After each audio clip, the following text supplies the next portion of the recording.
You're listening to Good Morning Gwinnett, a division of ABK Media Group, hosted by Audrey Bell Kearney, sharing stories about people and places around beautiful Gwinnett County, every day at 9 a.m. Southern living at its best.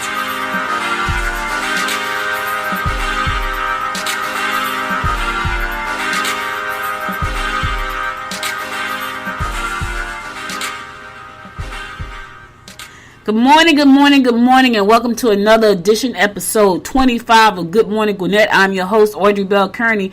Listen, I have had some technical difficulties this morning, and we are about 25 minutes past the hour. We were supposed to start at 11 o'clock, so if you tuned in at 11 and didn't get us, I'm glad you came back by.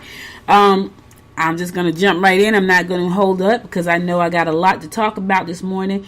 And I only got a very short amount of time to talk about it. I got a great guest on me this morning, Miss LeTonya F. Moore. She is an attorney. I had a whole bio here, but I refuse to touch my computer and pull everything up again because I don't want it to shut down on me again. But anyway, I can tell you what I do know. She is known as the Global Brand Protector, and she's going to talk to us today about how to protect your brand and create a legacy at the same time.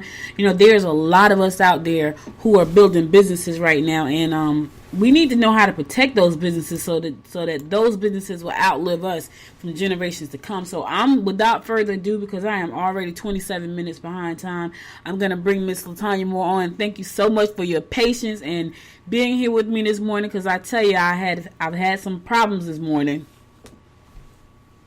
Thank you for having me, Audrey. Thank you for being here. Listen, girl, listen. You know, I saw this show. It's called The Men Who Built America, and it profiled Vanderbilt, Rockefeller, J.P. Morgan, Henry Ford, Andrew Carnegie. Right now, a lot of you have probably heard those names before, and if you haven't heard them, you might want to just go check these guys out. But what the movie did was it profiled these gentlemen who started out these different industries: the steel industry, the lighting industry, the oil industry, the gas industry. They built a bunch of industries, and they named the film The Men Who Built America. But here's what they all have in common. They have all left a legacy that has been going on for the last 120 years. Let me just say that again. They left a legacy. They built companies that have provided generational wealth for 120 something years.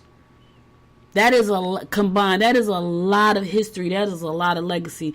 And so I know that a lot of my listeners are entrepreneurs or business owners, and they work really, really hard to start and grow these businesses. And I'm so glad you're going to come on today and not only tell them a little bit about how to protect their business, but also what does it take to actually create a legacy. So when they're gone, they have created generational wealth for their families, and the legacy still lives on. So first give us a little background about yourself, because I don't have your bio in front of me because I was scared to pull it up because my computer crashed. Give us a little background about yourself, and then I want you to jump right in and tell us, what can we do to leave a legacy that's going to outlive us for 120 something years. Well, awesome. Again, thank you so much, Audrey, for having me on Good Morning Gwinnett. Just a little bit about me, guys. As Audrey mentioned, I am an attorney, and what I do is I work with legacy-focused entrepreneurs with building, protecting, and growing their brand, hopefully now with the internet, into the global marketplace. There are lots of things involved now with brand protection that, of course, were not involved when Andrew Carnegie and Henry Ford and all those folks were coming along. One of the things that I always tell Audrey is you really want to start with having the right systems in place. Oftentimes, we have a great idea, and then we just put it out there, and we're just ready to get started. But to really have a legacy-bound business, you really have to be serious about the business of doing business. And so there are several things that you have to really just decide from the beginning, right? One, I always talk about the 5 different types of business owners. So you have your person that has a hobby. You have your person that has a hustle. You have your person that has a side gig. You have your person that's building a business. And you have the person that's building a legacy. So today, without going through all of those, today we are going to focus on the legacy-driven entrepreneur. And what the legacy-driven entrepreneur says is, I am creating and building this brand so that 5 generations from now, this will continue to take care of my family, or whatever the focus is, right? You want it to exist for multiple generations. One of the things that every single business owner, no matter what you do, you have to start with really understanding that you have to put the right systems in place. That means that you got to have a true business structure, right? So you can't keep being a sole proprietor. You have to have a true business structure, and you have to operate your business like a business.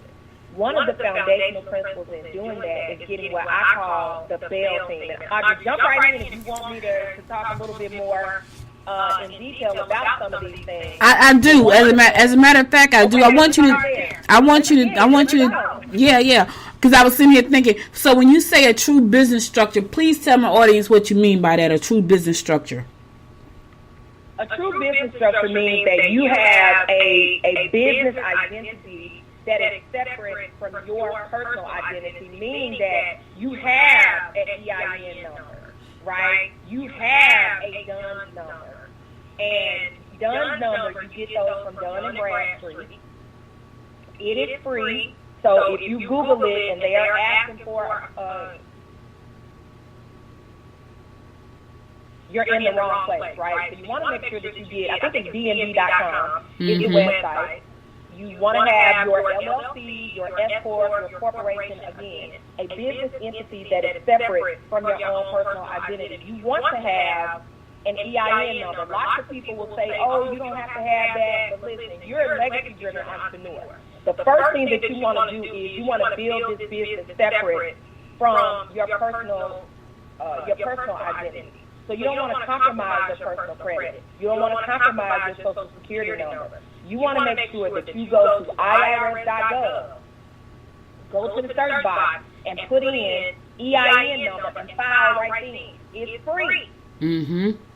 Okay? And that's the number that you're going to use, not your personal Social Security number. That is the number that you are going to use. After you get that, when you have your LLC, your S Corp, your corporation, again, these are things that you can do for those of you that are in communities where there's a small business development center. There are people there that will assist you in creating all of those documents for free.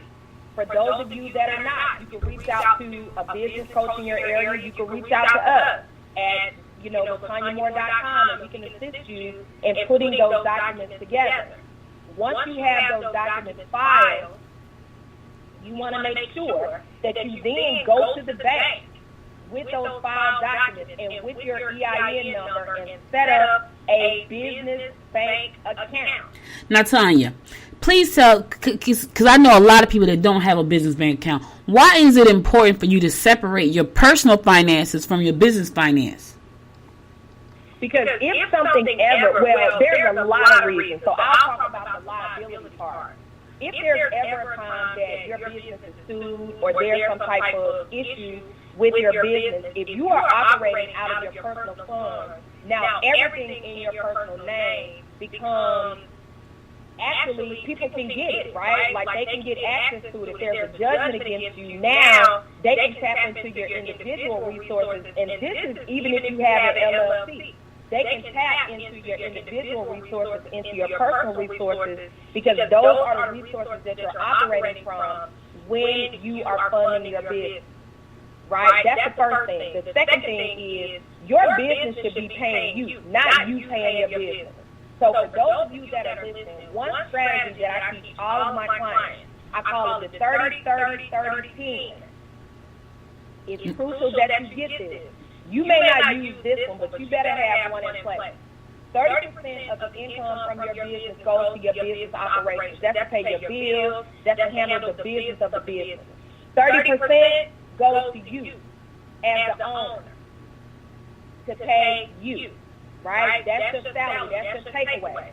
30% goes to reserve, meaning that if you don't have enough out of the 30% that you're putting in your operating account, you tap that reserve account, right? Mm-hmm. The other 10% is miscellaneous. That means that this is that thing that you didn't plan for. And now you've depleted your operating, your reserve. Now you go to your miscellaneous. Why is that important? Because if you think about what I just said, it takes a long time for you to get to the money that's coming to you. Then you can start to see, so for every $100 your business makes, $30 needs to go into your pocket as the owner. Because as you see these small successes, you see yourself getting paid, right? If you are using your own personal funds to fund your business, do it like a loan. Set up a loan from your business where your business is paying you so much a month on that loan. Okay, we don't have time in today's podcast to really strategize that, but I've been working with people for a long time just with that, just for them to understand. It's not that you're losing money in your business, you're just not allocating the funds in a proper way so that you can see the return that's coming to you. Now, so those of you that need, if you need assistance in that area, you can definitely reach out to us. And you know, it's so funny you said it because I've never heard of it 30-30-30-10, and I think that's really cool. But I think I'm just thinking, I'm kind of thinking for people. But when someone is thinking about, you know what, I just made $100. There's always this other side. They made $100 and they took the whole $100 and they paid themselves. Talk about that a little bit because now your business is going to struggle. Well, if you do that, then you're robbing your business. So you have to ask yourself, if you had employees, would you take 100% of your gross income and give it to an employee? 100% no, not, absolutely not. Right. Nobody will do that. Right. So you have to think about it that way. When you're paying yourself, that is what you're pulling off your business. Now, here's the thing. The loan that you make to your business, that is not included in that 30%. That comes out of the operating percentage. Why? Because it's a debt. It's a debt owed by the company. And the reason I want you guys to grasp this concept or create one that works for you, if it doesn't, is because you got a lot of times people abandon awesome business ideas because they say, this ain't really making me no money. Or I keep pouring money into this, but I'm not getting anything out of it. The other thing too, along those lines, you gotta set some realistic sales goals. If you know that you made $10,000 last year, don't set yourself up saying I'm gonna make $100,000 the following year. Nigga, you might if something changed, right, and you got something revolutionary going on, you might. But more than likely, you won't. So you gotta set some realistic sales goals, right? Then on top of that, you have to have a realistic means of reaching those goals and stick to it. That's gonna be the big thing because when you're expanding in terms of outreach, a lot of times your costs will expand. So, for example, I had a conversation with someone who was telling me that they have done all these live events. And the live event may cost them, I'm just saying on average, $4,000. They brought in $1,000. So I said to them, well, what was your goal? Well, first of all, what was your budget? Let's start there. The second thing, if you stay within your budget, what was your goal? What was your sales goal? Because you got to know what's the minimum that I have to get to break even. And they hadn't even thought that far. Like, okay, what do I need to focus on so that I can break even? You got to start thinking about your business that way, right? What is it going to take for me to just break even? Because then you know how much harder or how much smarter you need to work to exceed that break-even point so that you can get over to the profit point. Right. You know, it's so funny you say that. I was talking to someone yesterday, as a matter of fact, pretty much said the exact same thing. It's like, the venue that they had planned out was about $4,000. And when they look back at their expenses and everything they spent, they didn't make a dime. And so that is a prime example of what you're talking about. And I think for a lot of people, even with me, like I have a event phobia. Like I be want to do events and I be like, I ain't doing no event because I just feel like I'm a mess that up. But when I think about, I'm a numbers person, so I'll sit there and be looking like, okay, I need to do this, this, and this. And then I look at that and I'm like, okay, yeah, that's not going to work because the venue that I want is way too expensive. And I know that if I don't sell 75 tickets, I'm not going to even break even. So that's a good point you made. Now, I want to go back for a second because you said something and I almost felt like you probably sucked the air out of a few people. It's a new year. Everybody's visualizing and manifesting and, manifesting millions and, they didn't make 1,000 last year and they're visualizing for millions and they didn't make 1,000 last year. You said be realistic. When you say that and you know that people are on this they're in this mode right now where they can manifest and they can visualize and they're looking at trying to manifest $1 million and visualize $1 million and focus on $1 million, but they only made 7,000 last year. What do they have to do to get to that point? Well, let me talk about the visualization part, right? Mm-hmm. So my question, which is rhetorical to the person, would be, what's the last amount of money that you visualized that came to fruition? And that is not to diminish the power of visualization because we all know that it works. Mm-hmm. The reason I'm saying be realistic is that it's a difference between saying, okay, from a visualization standpoint, okay, for people that believe in the universe or God or whatever your belief system is, I need 10 grand. For some people, that's just a matter of one client coming through for that price point. Okay? The question is, what are you doing to make that a reality? Mm-hmm. You still got to do the work, no matter how hard you visualize. But here's the thing. If you are running a $10,000 brand, you don't have the capacity to run a $100,000 brand in a couple of months. You don't have the capacity to do it. So you got to think about that when you set these lofty goals. Do you have the capacity to meet the need of the customer?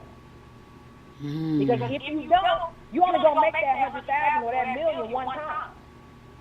Mm-hmm. And your business is gonna crumble because you can't meet the demand. That's what I mean about realistic. It's not about the number. It's about, do you have capacity? So, okay, let's take that. If I made 10 grand and I want to make 100 grand the following year, what system do I need to put in place to have the capacity to meet the demand for the 100 grand? As long as you understand that and you plan for it, you probably can do the 100 grand. You know why? Because you are prepared for the capacity that you're going to have to meet. Now, it is crucial that people understand that. And that's true. Now, but here's the thing: how do you figure out what systems you need? Do you go to a coach? Is there something online? Because I think that's a big problem for a lot of people. And I know you have a methodology that you use, but how does somebody who's listening to the show right now, kind of just starting out, maybe been in business for a year, and feel like, I'm just really struggling? How do you identify the system that you need in your business? Like, because I'm an author and I wrote this book and, I want to sell 100,000. And I know if I go out there and I do some book signings and, I put it on Facebook and post it to my friends. And how do you identify the system that the business needs? How does an entrepreneur identify the right system for their business? So here's the thing. You have to do, and everybody should be doing this. You have to ask what worked and what didn't work. So let's take the entrepreneur that sold, let's say 100,000, but they want to sell 100,000. Mm-hmm. Okay.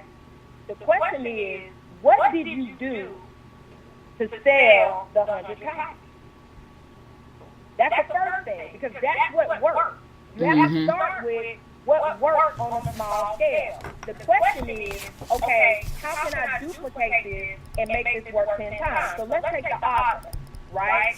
So if you're an author let's say that it's a how-to book. Okay, Audrey, you got a book, right? What's the big idea? Right. Okay? So somebody like you may say, okay, now you got the book. Now you say, well, I'm going to do some workshops based on the principles of my book, what's the big idea? But in order to come to the workshop, they got to buy the book. So then you ask yourself, okay, how many workshops can I do and how many people can I accommodate? So let's say that throughout the year, you can accommodate, let's be realistic, 300 people. 10 workshops, 30 people. Just making it up. Okay? So now you already know how to sell 100 books. So let's take that 100. Now you can accommodate 300 people with the workbook. I'm sorry, with the workshop. So now you add another 300 to the book sale, right? The other thing too is then how do you then get other people to sell your book? Right. A lot of people do packages. Some people may not be able to come to Gwinnett County where you are, but they may still want the book and the workbook. Along with the, you know what I'm saying, along with the class or the video or the class. So what am I saying? What I'm saying is you have to look at what's work, and then you have to say, okay, how can I maximize by doing the same amount of work? What are some other things that I can do to increase these book sales? Because let's be realistic. Typically, people that nowadays, unless you're doing some wide-scale selling, your book is really a marketing tool. So my thing, what I would encourage authors to also consider, in addition to selling your book, how can I use my book as a means to get me into the room with people that's going to buy my program? Because guess what? Your book is what? Not your book, but a book may be $19, $29. Like, people ain't going to pay too much for a book, right? But they'll pay $97 for a program and principles that work. So what I'm saying is sometimes you have to throw your book into something that is going to increase your dollars, increase your sales, but also because think about the person that comes to the workshop. So you sold them the workshop, they got the book, which means they bought into the principles, but they realize they need a little bit more assistance, and you got a $997 coaching program that they can be in. There you go. Now you close the sale because this is the person that needs you. So that one book, where let's say the book was, like I said, $19.97, but look how much money you've made off that one book, off of that book being your hook, that book being the thing that brings in the client. So it's very important that you have to think outside the box and say, how many other things can I do and ways can I package this? And then you've already sold 100 books. So you already know what worked for 100. The question is, what worked for 100 times that if you're trying to meet that, that larger number. And that's really cool. I can tell you this. I was speaking at a conference last year, and I had my books there because I was a speaker. But there was a young lady there who was hosting her own conference, and she reached out to me about 3 weeks later and said, "Hey, listen, I bought one of your books. I'm hosting my own company. I need to buy the book wholesale so I can give it out at the conference." That wasn't a sale I was even planning on getting, but because the book was there. Now here's the other thing: the book needs to be somewhere. You can't have it sitting in your head thinking it's going to open a door for you and be used as a marketing tool. You need to actually have a physical book. But like LeTonya said, what other ways can you actually use the book as a selling tool? So I know you have to get off, and we have to bring you back, but I want you to kind of just go through the framework a little bit before you jump off. With how to take all this knowledge, take all these great businesses and turn them into legacies that, that's going to be here for multi-generational, like you said, generations, like you said. You have to have a succession plan, right? A lot, the people always talk about business plans, right? You have to have a succession plan, but what's most important is that you also have to understand the changes in the market. the changes in your demographic, right? Who do you service? Who do you serve? How do you create what you have now and put it in a sustainable format? Because that in and of itself is the biggest thing. Think about one brand that pops into my head is the Cousins, right? Mm-hmm. Cousins. 7 Habits of Highly Effective People. Now, quite frankly, it wasn't revolutionary, right? It wasn't revolutionary, and I can say that because I'm certified Covey and cruise conversations, all of that. But what he did, he identified a lack or a gap in corporate America. Because the biggest complaint at the time was, how can we make workers more efficient? Mm-hmm. So that's what happened first. Mm-hmm. So he identified a gap. The book went crazy. Then what did they do? They developed a program. They had different agencies and corporate structures they bought into it. Then they came back and created what? A certification course. For training. Mm-hmm. Right? And as with any certification, after so many years, they add a T or a J, and now you got to come back and get recertified. Right? Mm-hmm. They sold licenses for their products. Right? Mm-hmm. And they were able to come in and effectively change organizational culture or influence organizational culture built around 7 habits.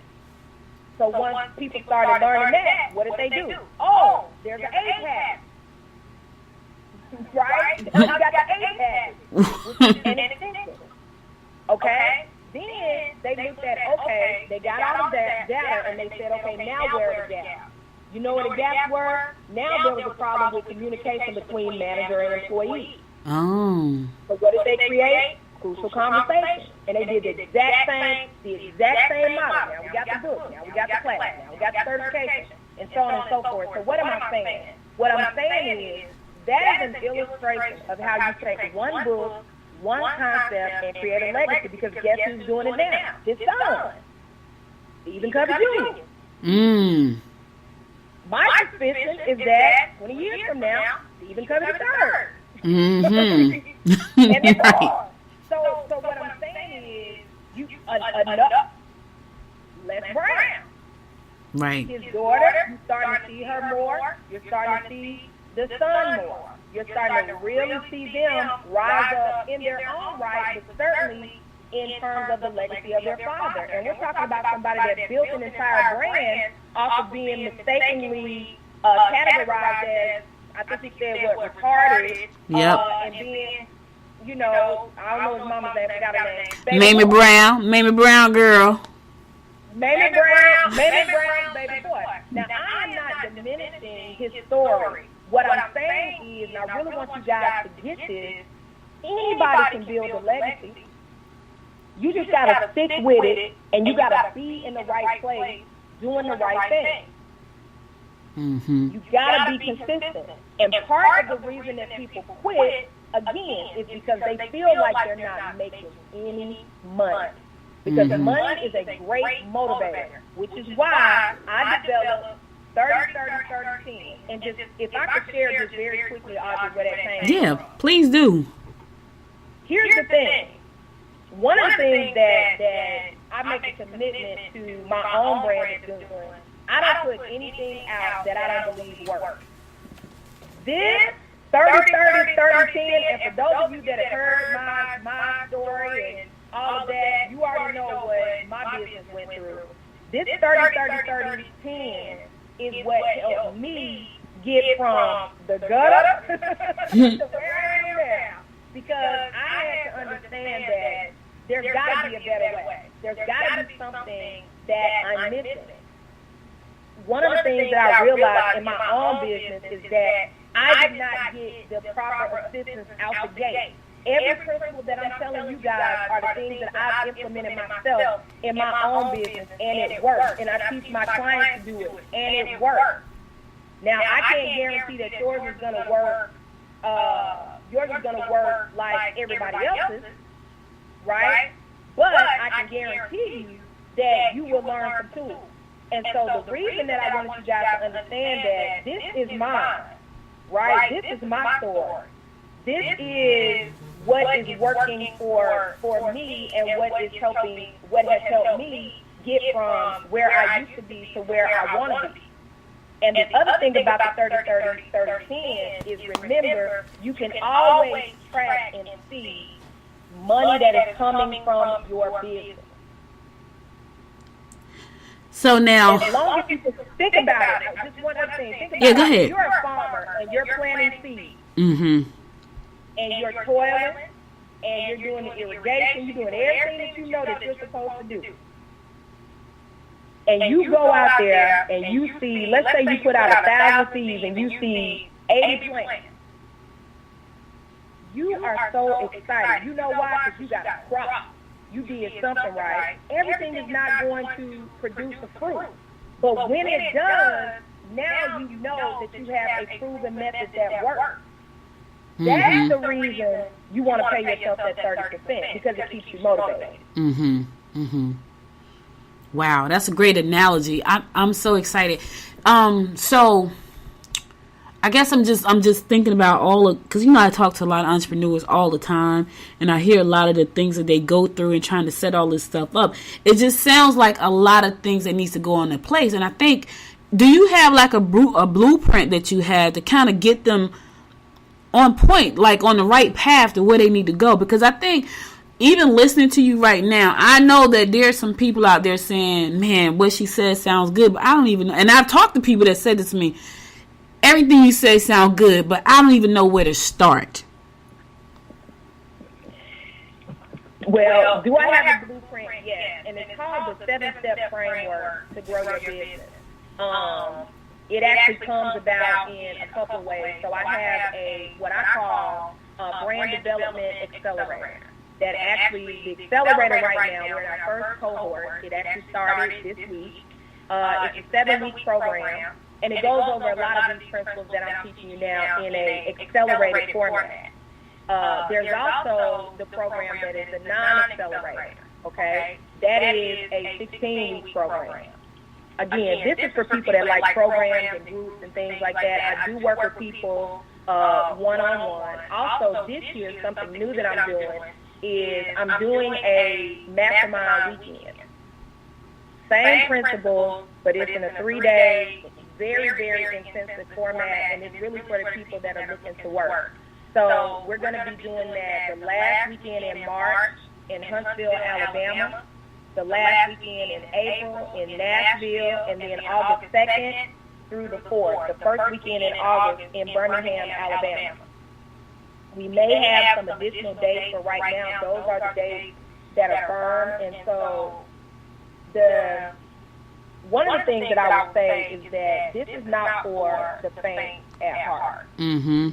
And you have to be realistic about the time that you can put in. You have to be realistic about the energy and honestly the interest. And that's why at the top of the hour when I was saying you have to realize where you are in the business owner process, because that's going to determine really how much effort that they're going to put in. And there's no right or wrong. There are people that I've worked with, when they came to me, they said that they were legacy driven and this and that, only to find out that they really weren't.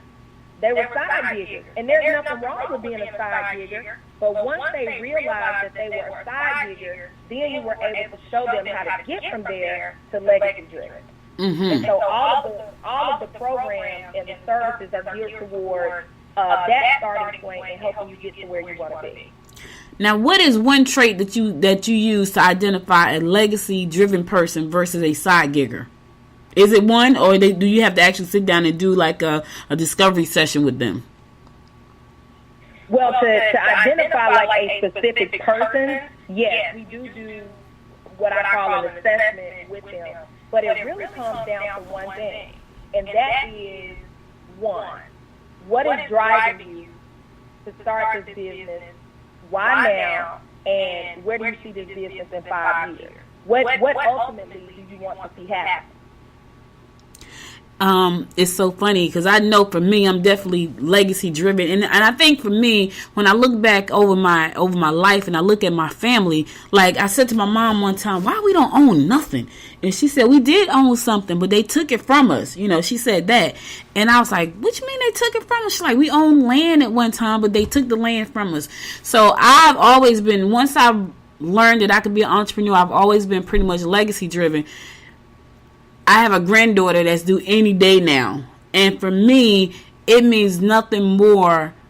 It's like a rush for me. Like, I have to get this done. I have to leave this for my child and my grandchild. And so somebody, I was talking to somebody probably last week, and they was like, okay, go ahead, Miss Media Mogul. I used to kind of like, because I'm a humble person, I used to like, oh yeah, kind of blew that off. And I'm like, absolutely, that's what I'm planning to be, a media mogul, because I want to leave a legacy here for my daughter and my granddaughter. And so I know I'm driven. I stay up, late at night, and I get up early in the morning. I barely sleep, really, tell you the truth. Now, for some people, that may not be the case. They want to sleep, they want to go out, they want to party. For me, I'm on this journey to create this legacy, because I want my granddaughter to say, hey, Mom, why we didn't own anything? I don't want her to have to say that. I want her to see that, you know what? My grandmother built a legacy, and I'm here to see that legacy, and that's really, really important to me. And so for some people, it's not that important, but for me, it's really important. And for those people who are legacy driven, because we are out of time, but I know this was a great show. I'm going to bring LeTonya back, guys, because she said something earlier about a succession plan. And I know that a lot of us probably don't have a clue what that is. I know what it is, but some people may not. And why that's important. So we're going to bring her back for part 2. As soon as I check with her and see what her schedule is, I'll let you know when she's coming back. But for the meantime, LeTonya, you shared so much information with us, and you have such wonderful programs that you have planned out for 2019. How can people get involved, and how can they contact you and get involved with all the work that you're doing? Thank you so much, Audrey. They can go to my website, www.LeTonyaMoore.com. All the information on how to connect with me, even through social media and other means, are all there on my website. All right, you guys, LeTonyaMoore.com. Make sure to check her out. We're going to bring her back. And listen, I don't know about you guys, but I'm trying to be at one of the mastermind sessions. I'm thinking Nashville. Yeah, that's the one I'm thinking about. Hopefully I get an invite. But listen, thanks again, LeTonya, for being my guest this morning. You shared a whole lot of information with the listener. I hope they got something out of this show that they can use towards their business. And if you didn't, and if you're confused, don't just turn your back on it. Reach out to LeTonya. She's an attorney by trade, but she's an entrepreneur at heart, and she's a global brand protector. So if you got ideas you're trying to put out there around the world, trust me, you want to know how to protect that stuff. I have a doll that I have manufactured in Hong Kong, and let me tell you, you'll get knocked off real quick. So you want to know how to protect all these things, especially if you're building a legacy where there's a product involved that involves patents and intellectual properties and things like that. She could point you in the right direction. So make sure to reach out to her at LeTonyaMoore.com. Again, thank you so much for being my guest. Listen, Gwinnett, go on over to Good Morning Gwinnett. If you missed yesterday's episode or the episode before that, you can listen to the past episodes on demand. And don't forget to stop by the shop and pick up a Good Morning Gwinnett shirt. I love Gwinnett shirt, and rep your zip code. I thank you for listening. And until next time, make it a great day. You've been listening to Good Morning Gwinnett. Make sure to tune in daily at 9 a.m. Eastern Time to find out what's happening around Gwinnett. If you missed an episode, go to www.goodmorninggwinnett.com to catch up. If you like this episode, go ahead and subscribe to the show now and share it with your friends.